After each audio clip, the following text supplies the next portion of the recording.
If we've learned anything over the past 2 years, it's that we need to get outside of our bubbles and we need to listen. And Brunswick listened. We surveyed 43,000 citizens in 26 markets in 25 languages so that we could better understand leadership in the 5Gs world. The 5Gs are geography, generation, global cities, gender, and graduation. When we look at the world through this 5Gs prism, we see differences in perceptions of globalization, perceptions of trade, and the ability of government to deliver solutions. We've often asked ourselves, do we understand our own neighbors? Do we understand other people in other countries? We brought this data to life with 48 faces. These 48 faces represent people you interact with daily: consumers, citizens, employees.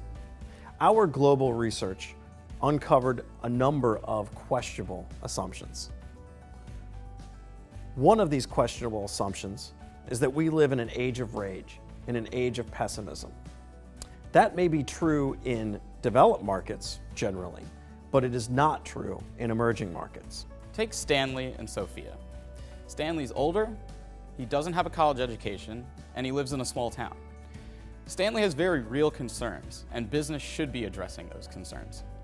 At the same time, business should also be talking to Sophia. Sophia is younger, she has a college education, and she lives in an emerging market. Let's look at Santiago and Penny. Neither of them have a college degree, but Santiago is a young millennial in an emerging market in a large city. Penny, on the other hand, is an older woman in a developed market living in a small town.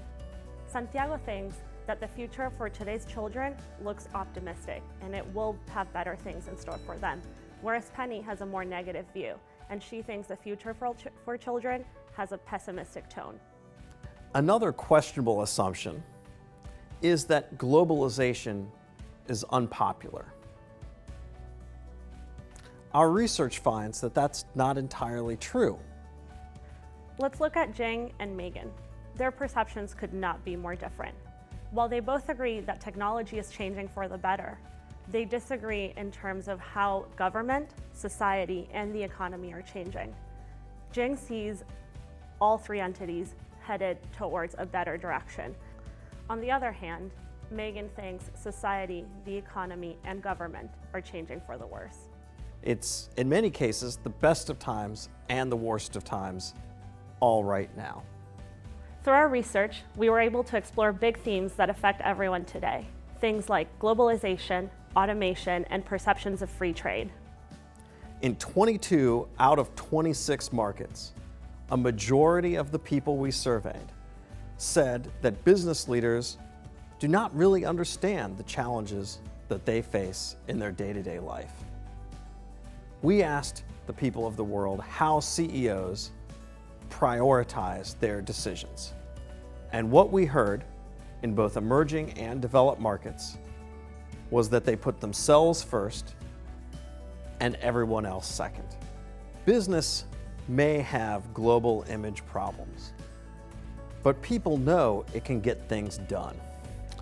We asked people all around the world to rate a number of institutions along two dimensions: represents people like me and has solutions for the 21st century. And uniformly, emerging market, developed market, megacity, not megacity, said that business could both represent people like me and provide solutions. Business leaders need to engage. We need to test our 21st century models by listening to the 48 faces, 48 windows on the world, 48 people that business leaders will need to engage with in the 21st century.